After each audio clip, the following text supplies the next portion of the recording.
sa mapagpalang pagmamahal. Welcome to our 365 daily devotion. Ako po si Alexander Gomez from Batch 3. At ang topic po na tatalakayin natin ngayon ay contentment. Be content with life. Ngayon po ang ating pag-aaralan ay tungkol sa Psalm chapter 1 sa Hebrews chapter 13 verse 5. At buksan po natin ang ating puso't isip sa mga ng salita ng Diyos. Sinasabi dito na, keep your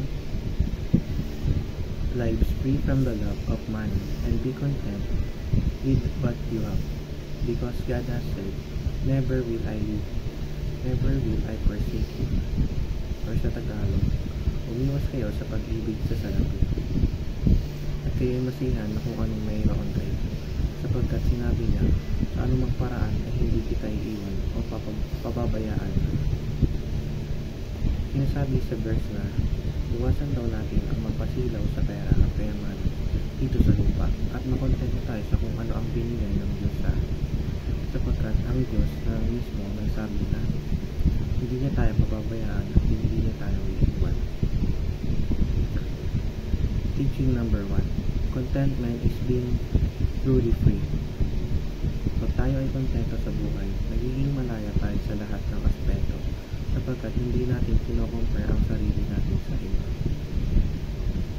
Teaching number 2. Contentment is enjoying what you have. Ang pagiging kontento sa buhay ay pag-enjoy kung anong meron ka, at hindi ka nagpo-focus sa mga bagay na wala ka. Teaching number 3. Contentment is trusting in God. Ang pagiging kontento ay sign din ng pagtitiwala sa Panginoon, sapagkat alam natin na God will provide at pagtitiwala tayo doon. Application number 1. Throw away greed and enjoy freedom. Huwag tayong maging gahaman o greedy at enjoy natin ang mga blessings na dumadating sa atin, sapagkat hindi naman lahat ng tao ay nagkakaroon ng mga bagay na nai-enjoy natin, at matutunan tayo maging magpasalamat. Application number 2. Thank God for what you have. Magpasalamat tayo sa Diyos na nagbibigay ng lahat ng meron tayo, sa lahat ng mga blessings at paggabay, sapagkat lahat ng bagay ay maaaring ipagpasalamat basta magtiwala lang.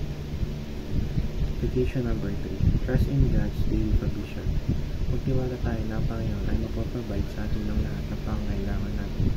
Kaya huwag tayong greedy, sapagkat ang Diyos ang magbibigay ng lahat ng